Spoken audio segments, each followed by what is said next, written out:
Hello everyone, welcome to Book Brewers meeting, June 2024 edition. Usually we meet every second Saturday, but because of a special situation, we meet the first Saturday of the month. And then as usual, we try to conduct a quality meeting here. So it doesn't matter if only a few of us come, but we will have a quality discussion.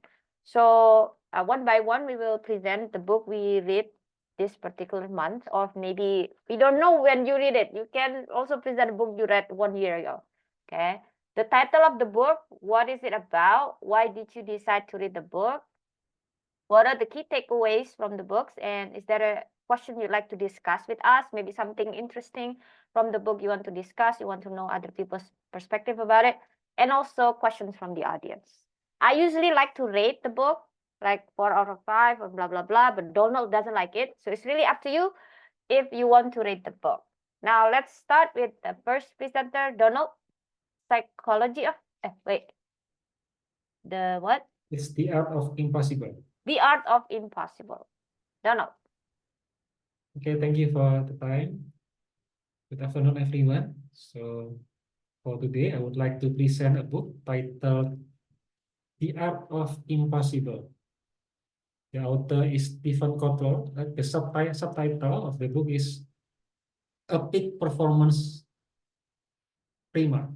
So the book is about how to achieve maximum performance. Maybe a bit background about the book.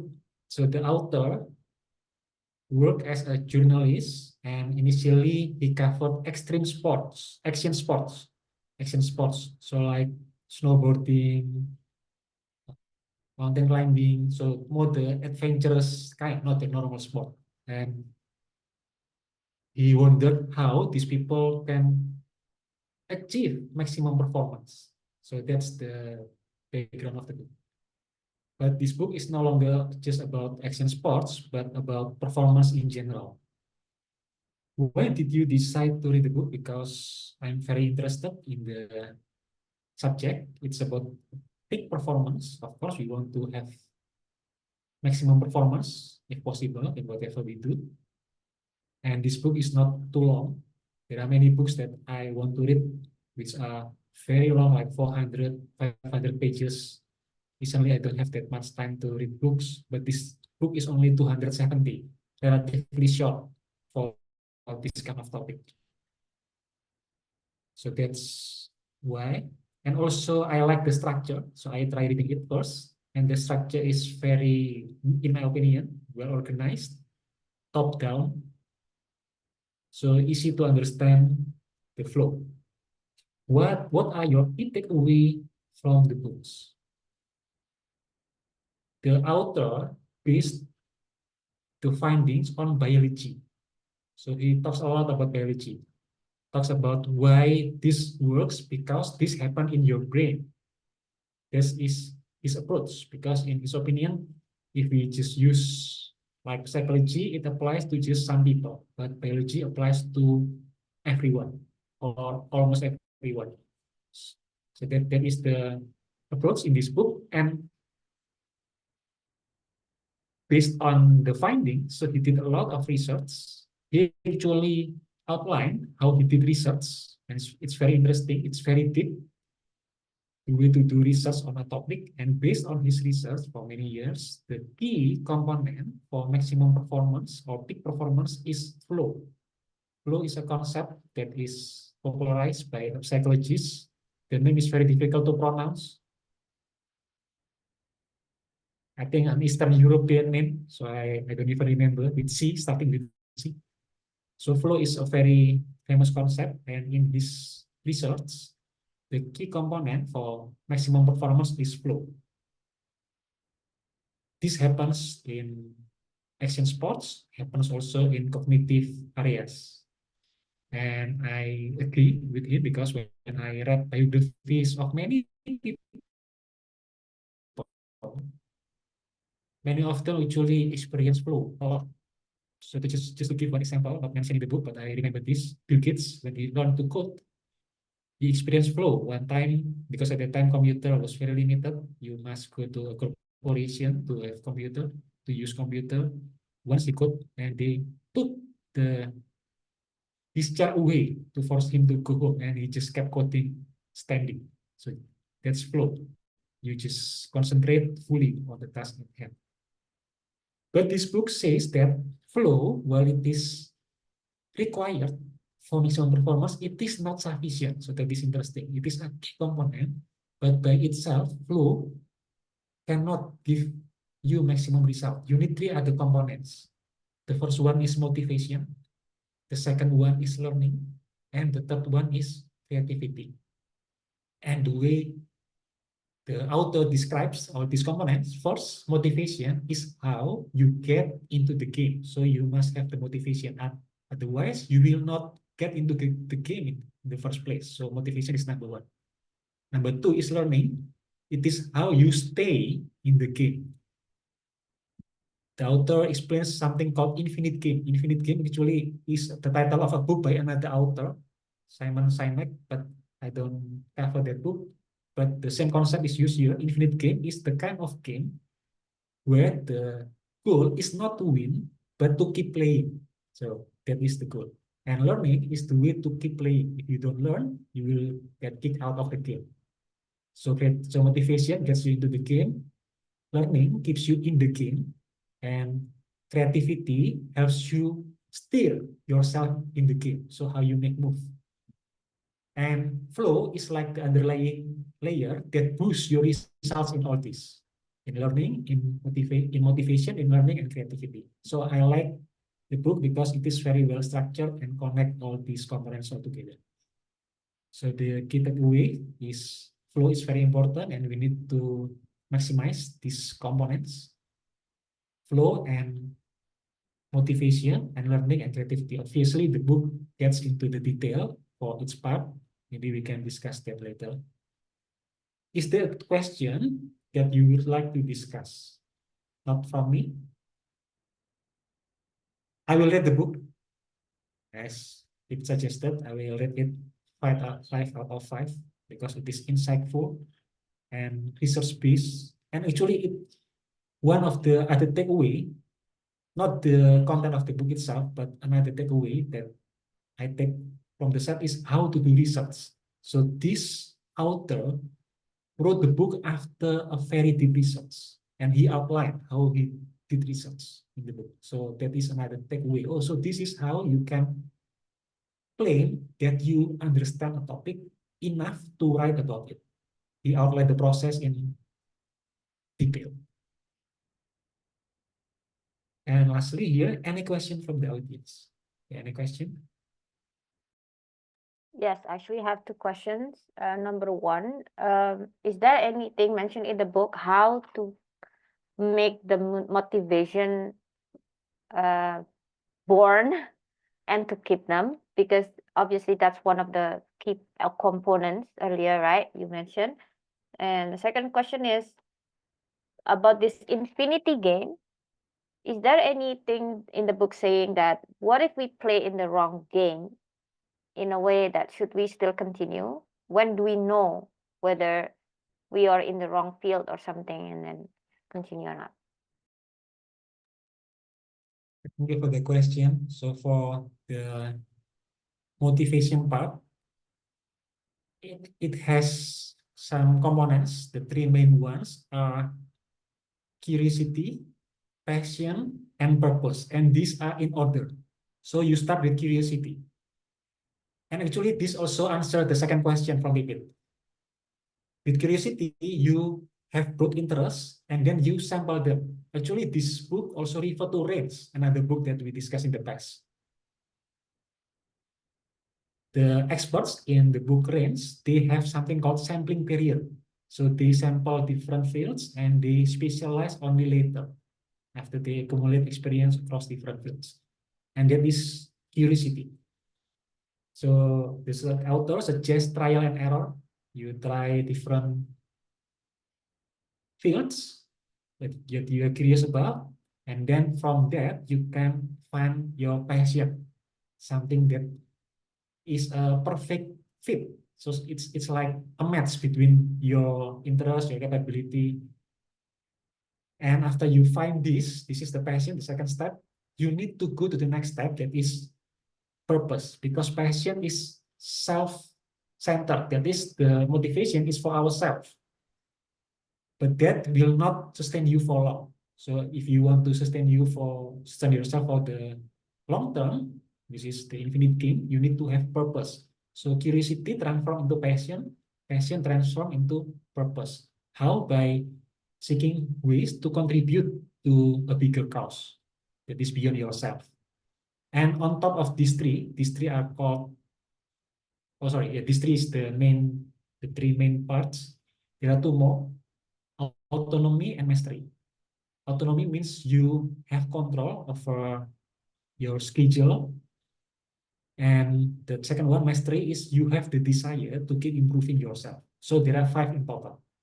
You layer this and you have this Sorry, can you motivation. repeat the part of mastery?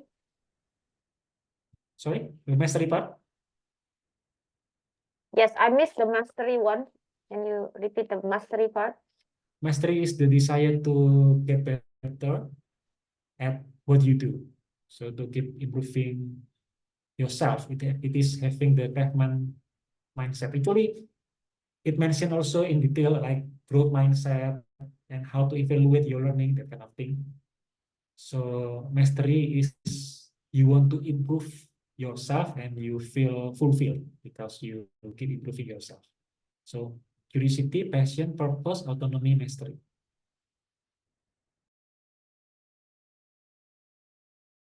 Okay, thank you. Rendra, do you have question for Donald? One question. Is there anything mentioned in the book regarding talents? And if there are any, then how big is the talent taking part in our profession or in our skills?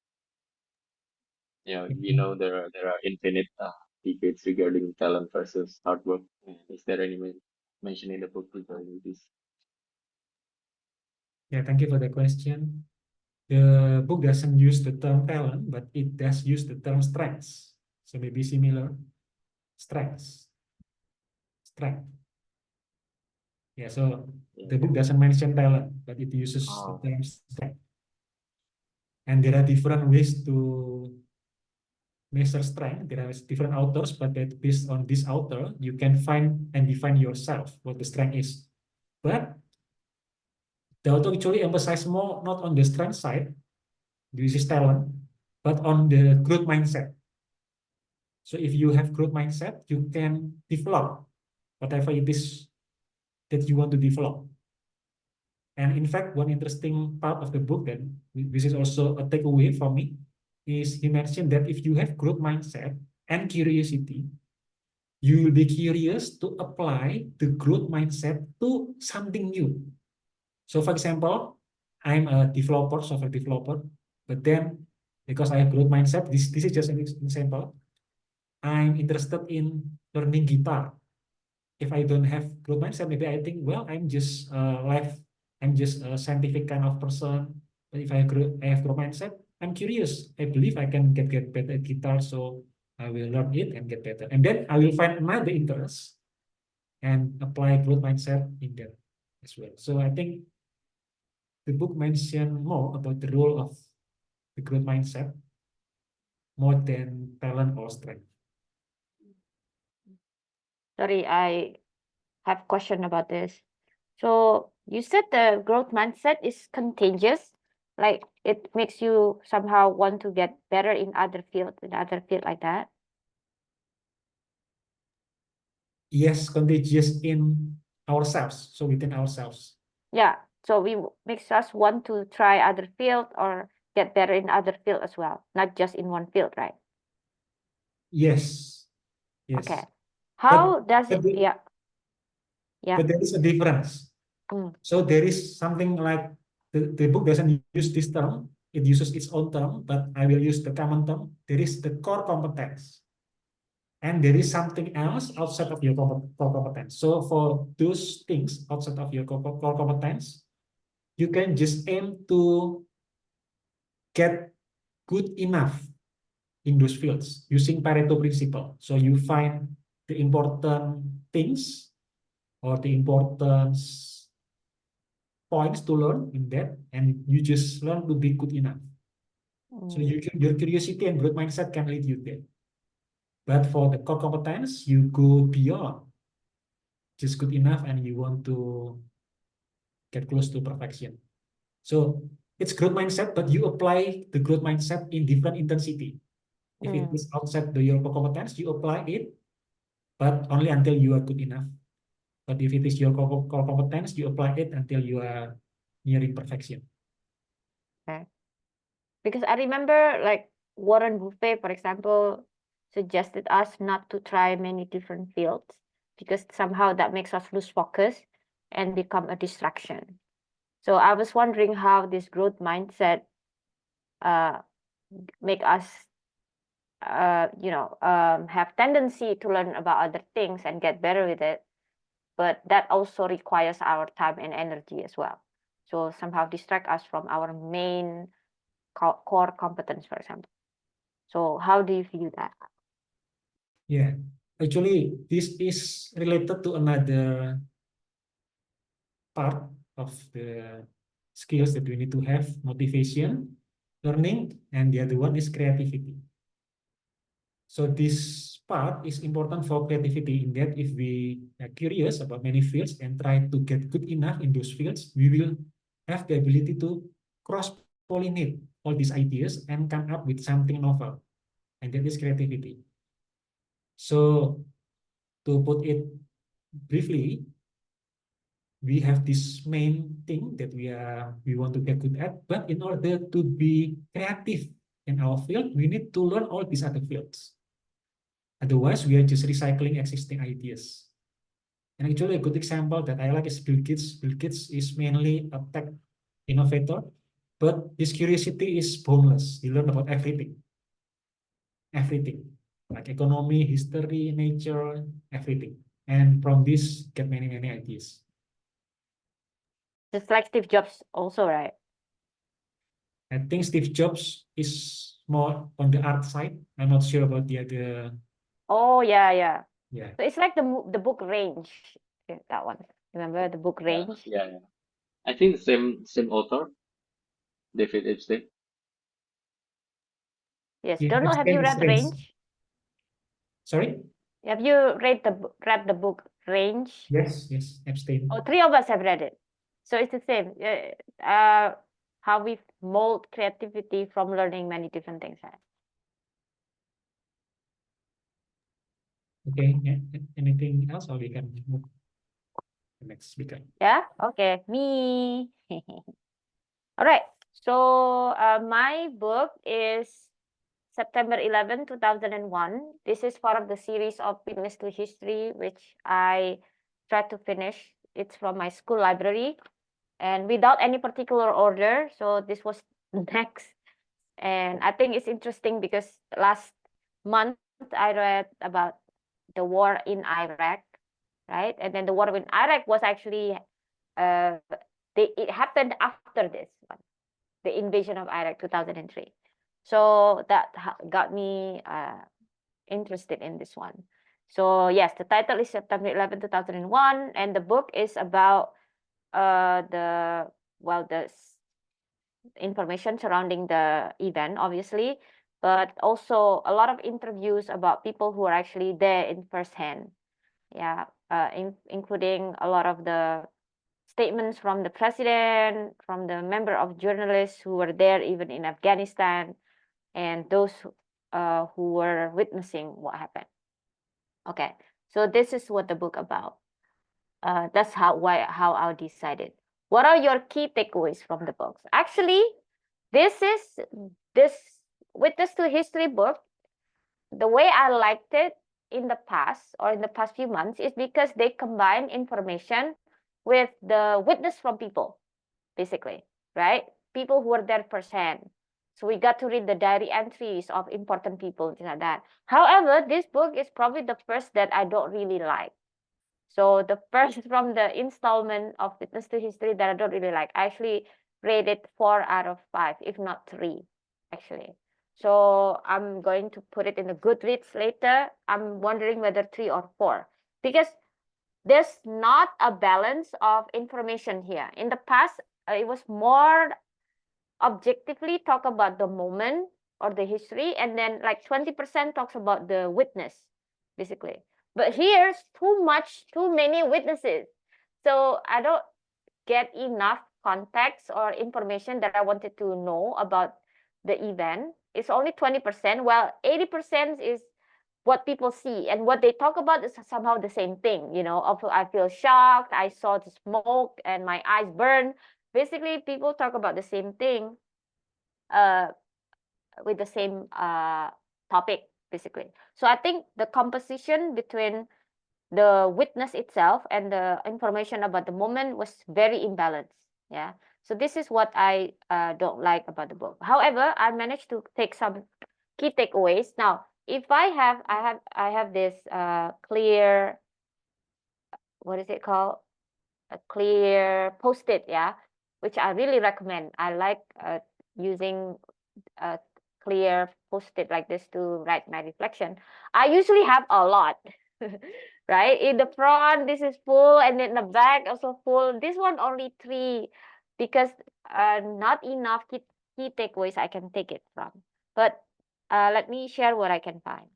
So basically, that what interesting information I could find is the terrorists that time choose coast-to-coast flights on purpose, because they want a plane with full tank of fuel, basically.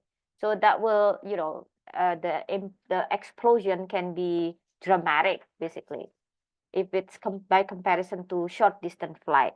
And most of them actually departed from Boston, so it was just used just a little, basically, right? Just has to started to depart and then heading to New York, basically. So that's very interesting. And actually, some of these terrorists who were on board of this plane used to be trained in the United States, basically. So they learn how to fly a plane, things like that, actually in the United States. Not all of them, but some of them were actually learning how to do this in the United States. And then one witness actually said that he was late to go to work. Now this is very interesting, makes me question about takdir, yeah. If it's not your time yet to die, it's not time yet. So this person was rarely late. But then that one day he was supposed to be in the South Tower at 9 a.m., but he was late. And then he saw the building collapse just 1 block away before he reached the office. So if he was on time that time, he could be one of the, because the South Tower is the biggest casualties. The North Tower, between the plane hit and it collapses, actually there's a long gap, around 90 minutes of gap. Okay. So a lot of people were able to evacuate. Those who could not make it were those in the top floor, the one that was hit by the by the plane, and then the top floor of it, the floors above it could not make it. But people 110 floors under it, they could escape, because 90 minutes is quite a long time to escape, right? So the North Tower had a lot of hope. South Tower, when it was hit, it would collapse immediately, right? And he was in the South Tower. So I'm thinking maybe I should be late to office more often, just in case. Right? And then it makes me realize that we are in the constant state of dying. We just don't know, basically. And in what's said in the North Tower, those who died, actually, a lot of them are firefighters, all of these first responders, because they thought the building was not going to collapse, right? So they actually search every room for survivors, things like that. And then next thing they know, the building collapsed. So a lot of the casualties from the North Tower is actually from the first responder. All right. And then how many people? Okay, the government. Oh yeah, this is funny. Interesting. The government that time of New York has just completed 15 million command centers for disaster response. Yeah, not even a month. less than a month before this attack, they spent 15 million to build command centers for disaster response. The location is in the World Trade Center. The location of this command center for disaster was in the World Trade Center. So it was very like, of all other places, this is the one they chose, and that was the target. Yeah. So the ground zero, it's now called the ground zero, right? It's actually inspired by the spot below nuclear explosion, basically. So that's the original, the origin of the term ground zero is from a spot below a nuclear explosion. That's how people describe what was WTC look like that time. Oh yeah, this is very funny. Speaking about coincidence, there's this brother who are documentary makers. I don't know if you know this. You know this? Have you? This is the Now That's brothers.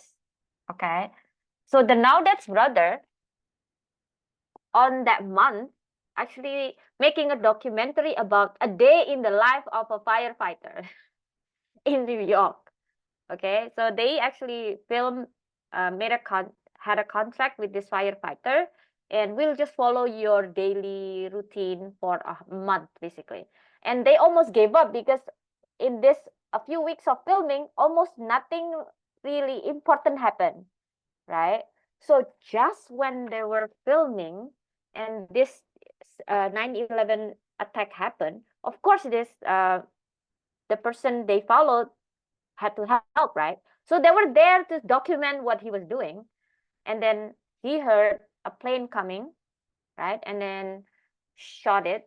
And his film was the only footage of the plane hitting the first building, basically.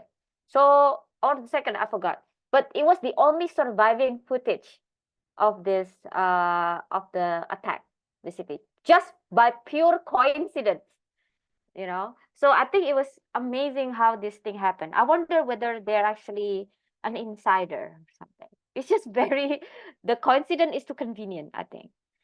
And then oh, here's about Afghanistan. So it says here the president were hiding, obviously, right? Because they were afraid that there was a second plane who fell in Pennsylvania.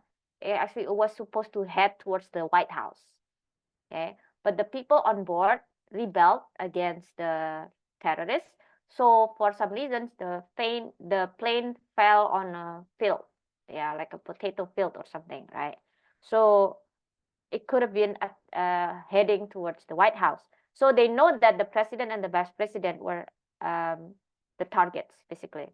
So he had to stay in a very small military fort or something in Kansas City. Is very, very secluded because of that. And now talking about attacking Afghanistan, so they knew that Osama bin Laden was the one responsible. Osama bin Laden allegedly made a video about it, that he was responsible for the attack. And then they found out his location was in Afghanistan. So the government of America told the Taliban government of Afghanistan to give the bin Laden to me, basically, give him up. Yeah. But then they refused, it says. The Taliban government refused to give up on bin Laden. And that's why America formed an alliance with the Northern Alliance, the group of tribes in the northern of Afghanistan who wanted to rebel against the Taliban, basically. So the key takeaway from this is, number one, be careful when we perceive and undermine our enemies in a way, right? Because all this time, the Taliban government undermined the Northern Alliance, basically. So they didn't see them as a threat because too small. But as turned out, when opportunity comes like this, for example, then the U.S. Collaborate with the Northern Alliance, and that's how they became successful. Although I think even without the Northern Alliance help, they would be successful, right, to take over Taliban, I think. But this Northern Alliance became empowered by the the help from the United States. Number two, we also need to realize that the motivation behind the liberation of Afghanistan, when the US said that it's want to liberate the people of Afghanistan from Taliban, is not always altruistic, because obviously US has its own agenda. At least in this case, they wanted to chase bin Laden. Yeah, although bin Laden was actually in Pakistan, not in Afghanistan. And then if I were America, I would be like, why did you say so? Just tell me that you don't have him. Yeah, so like that. Okay, and then last one is there's something called history split, which I will use this term. History split is a historical moment that is so important that there is a before and after to it. So, it's so before and after 9/11 totally make the world change, at least in the foreign policy of the US, right? Before and after what? World War II, something like that, right? So I learned about this term history split from the book. Okay, so that is what I learned from key takeaways. Is there any question I'd like to discuss? Okay, so in this book here, it says that actually there are people who knew that these planes were behaving badly, behaving in a weird way, right? So, for example, there's an air controller in Boston who saw that this plane go off the course.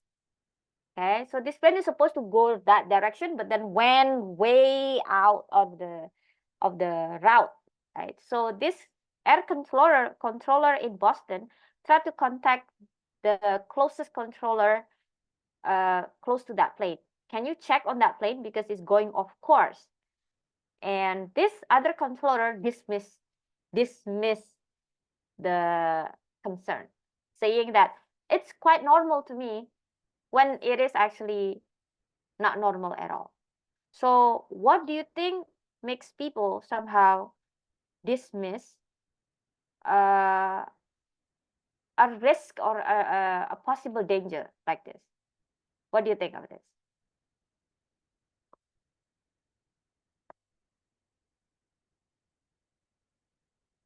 Anyone?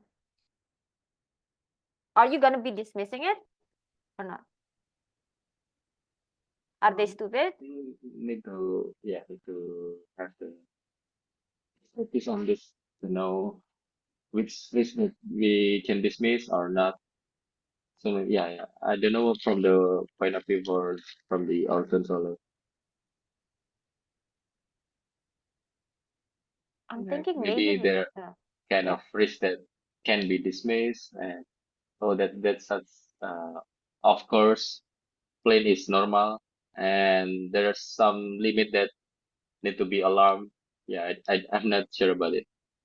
So yeah, I think that next part is to say. But you don't know.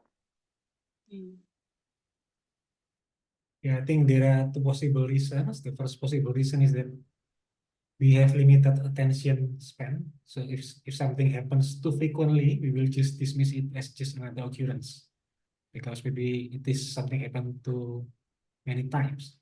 And that could be the case here. I'm not sure how often plane went off course. And the second possibility, which I actually remember the story of Pearl Harbor, because Pearl Harbor, they had these people on the radar team, and they noticed many planes came and report to the commanding officer, and commanding officer just dismiss it. So another reason is maybe because it is so abnormal, they try to rationalize it another way. So in this case, it could be the radar is wrong. What do you mean so abnormal? It's so unusual, you mean? So impossible to happen. Oh, it's like a black Because, swan, the black swan to them. yeah, it could be like that. Because in the US point of view, it is very unlikely Japan will attack from that direction. The direction is not straight from Japan, but more from the north. So it is very unlikely to attack. So it must be first, maybe it's radar error, or maybe these are some bombers from the mainland, something like that. So just dismiss it because it's so beyond of the possibility scope, yeah, something like that. So I think those are the two possible explanation. I'm not sure which one for 9/11. So do you agree that somehow our judgment is clouded by our assumption? We assume that, oh, it's impossible. So there's got to be something wrong with the radar, or it's normal. It's nothing serious. But they never experienced it before, maybe, or not exposed to it often, that a plane can be hijacked, for example. Because the one in this case, the one in Boston, the air controller in Boston, sensed that it was weird. Maybe because the traffic is is crowded. The traffic in the air is crowded in Boston, so somehow they take things seriously. Because just a small margin of error can make these planes crash or whatever, right? But even a small airfield, something like that, just like this airfield who dismissed it, it's actually a very small uh, airport in a small town. Yeah. So I think probably nothing really happens here, like very normal. There's no weird things happen. So somehow that shaped their perspective that there's nothing beyond normal that will happen. Gitu. Then Yeah, they dismiss it. yeah, could be another possibility. Just came to my mind is cognitive overload. If they try to handle too many planes at once, they just don't have time to look at this and just dismiss it. No, but the one who raised the concern handles so many planes. The one who dismissed it from the empty airport. So it's the opposite in this case. So it was weird to me because I think at least for this particular plane, if they raise the alarm, you know what I mean? Like there's a plane going rogue or something, then there's always military base somewhere in the United States, right? They charted that within 4 minutes they can always go to whatever point in the country. So if this air controller raised the alarm, then I think the military can just do something about it, not waiting until they crash or hearing the WTC or something. Until now, this air controller guy is actually, or woman, I don't know, it's not revealed the identity because people were so pissed with this person. Yeah, they could have been able to at least maybe delay or more time for the US to actually respond to it. If, So, if I'm not mistaken, I think even after the plane crash, it took quite a long time before the fighter jets flew. yeah, So that even yeah. after the crash, it still take too much time for the fighter jets to fly into New York. Yeah, because that time the president was hiding. Yeah, so there was no command and control basically. Uh, command control basically. So, but this book says it was quite fast, Scott. When people cheer, especially when Pentagon was hit, it was already um, they were ready to respond. Yeah, from my understanding, it's not the responsibility of the president, it's the responsibilities of NORAD. NORAD, NORAD is responsible for the airspace, so the president doesn't have to do anything, but NORAD responded quite late. Okay. Well, when they hit Pentagon, then F-16 fighter plane soared overhead. Gitu. Ini tulisannya. So, right after Pentagon was hit at 10:10 a.m. So that's around after 9. 1 hour and 10 minutes. 1 hour and 10 minutes. It's pretty quite, it's fast lah. Jonathan, sorry. My previous student was Jonathan. It's I think in my opinion, around 1 hour and a half. It's pretty in that scale, yeah. To to respond using F-16 fighter plane and then patrolling the area. Ya, lumayan lah. Not that long juga sih. Gitu. You know what's funny? It says here, this is the source of controversy. A lot of people think that this is a hoax, kan?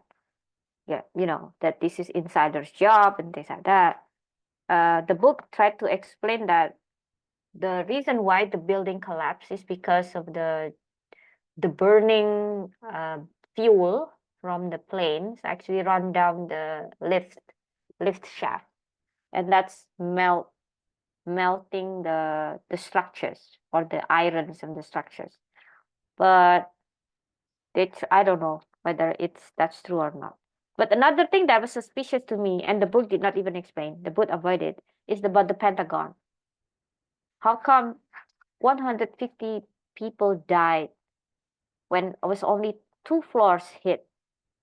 Okay, so it was if you check the damage, it was not that damaging, you know, when the plane hit. It says 150 Pentagon employees died in the crash. When the building was hit by this plane. When I look at the photo of the building yang ditabrak, it's not that bad, you know. Gitu. Anyway, okay, so that's my book. Any questions? Yes, I have a question. Go ahead. So what I'm interested in is actually on the planning stage, because hijacking multiple planes at once and then directing this to a building was creative in a bad way. It was a novel idea. So my question is, how come they can have the idea to make such an attack? Even just one plane being hijacked is bad enough, but they have these ideas for multiple Everywhere. planes and for crashing into buildings. Well, How can they do the idea? actually, the plan behind this was not mentioned at all in the book, but I also wonder about the same thing. It's very too convenient, you know what I mean, to hijack 3 planes, leaving from the same airport, and then and they actually, one of them carried very suspicious thing that normally you would catch the person. I think the person, maybe this is like before and after 9/11. Yeah, for us now it's unthinkable. If you see someone bring something that can look like a dynamite or something, obviously you will not let the person board the plane. Okay, but then during that time there was no 9/11 just yet, so it's not ingrained in our memory. That's why there could have been a lot of moments that can cancel this, but unfortunately it did not happen. So I don't remember which part of the book said this, but one of them actually managed to pass the security even with the obvious concealed weapon, basically. Yeah, which is like, how come, for example. But these people were trained in the United States. That one we know. Yeah, so either they're from Saudi Arabia. That's why they call the Saudi group, right? So Saudi had a military pact with the United States. That's why they conduct military what is it called? Practice together, yeah, exercise together. So some of these people joined that. Gitu. Even in other terrorists, itu kan, the one who killed several military members in Florida, it was also the member of Saudi military, gitu, trained in Florida. So yeah, I think maybe they learned it from there. Okay. Do you have other question, or maybe Parindra?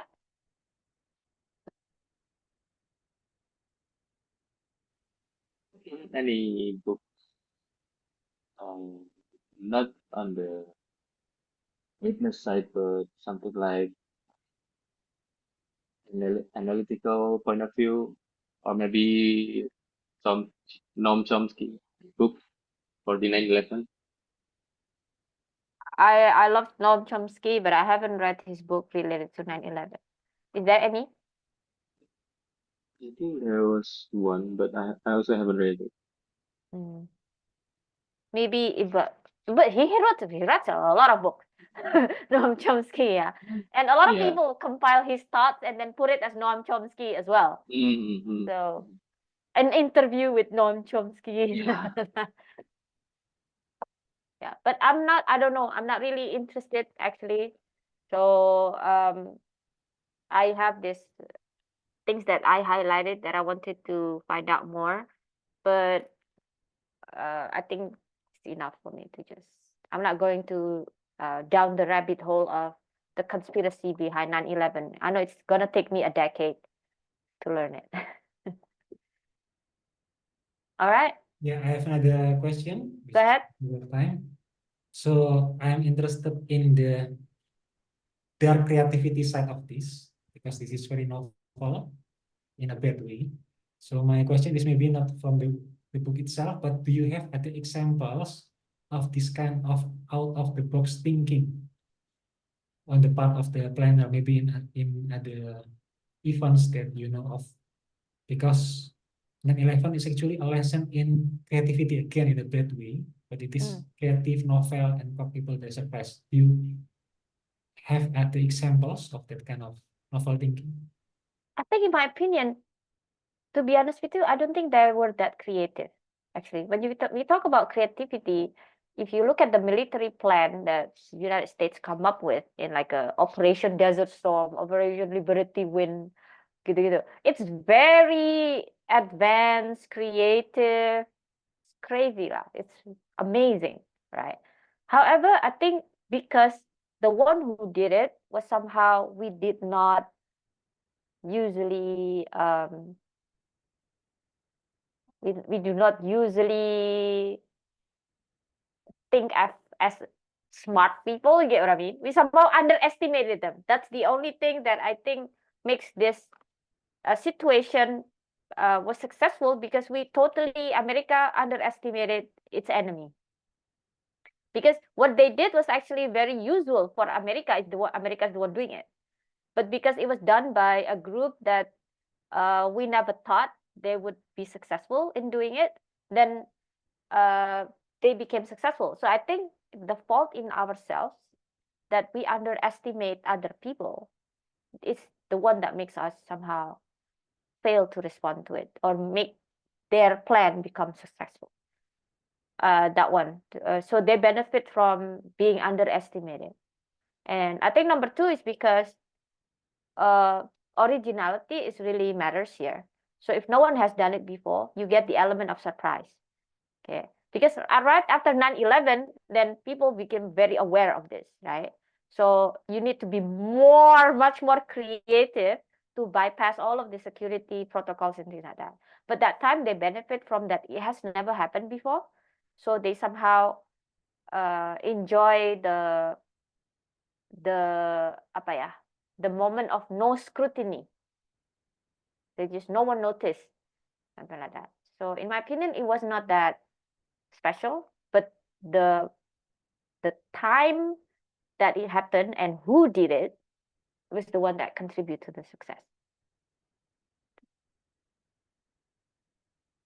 Okay, thank you.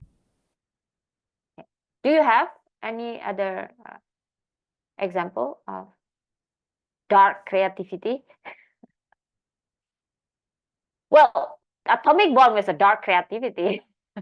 No one has done it before, but that got America to win the war and then became the superpower, right?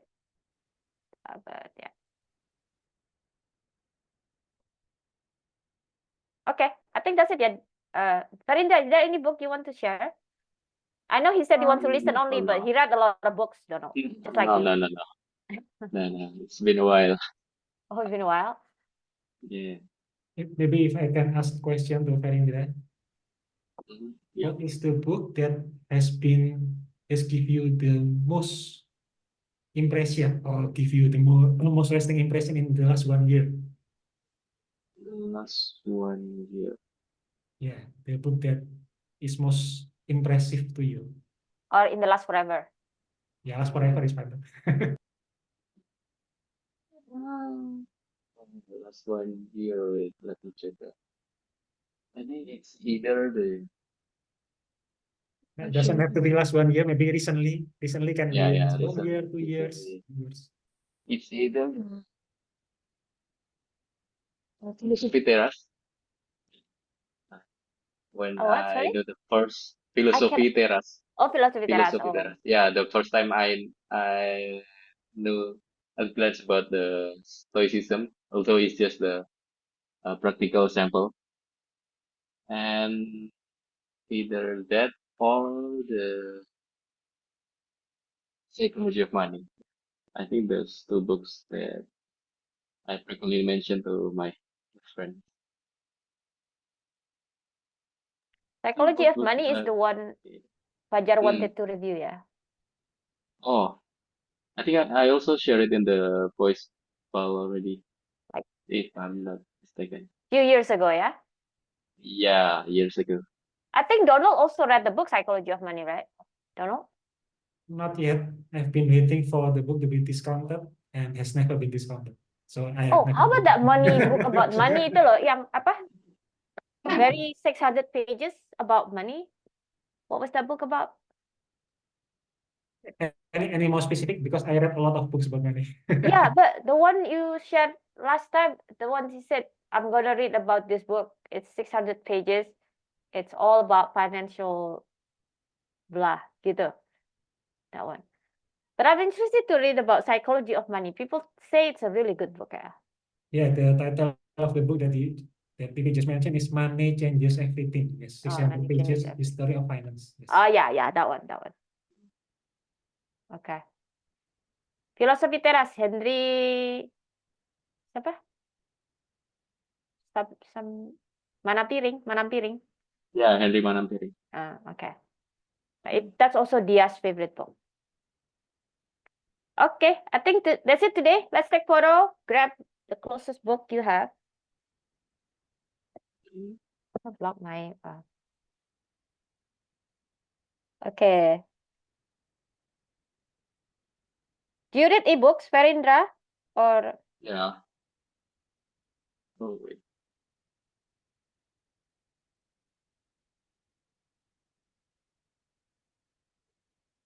what book is that? It's a 10 myth about Israel. Oh, okay. I read one 2 months ago. Okay, 1, 2, 3. All right, thank you so much. See you Thank next month. you. For next month, 2nd July kan? second week of July. 2nd July. 2nd Saturday of July kan? So 13th July? 13 July. Okay, noted. Okay. Yes, all right. See you next month. Bye-bye. Thank you.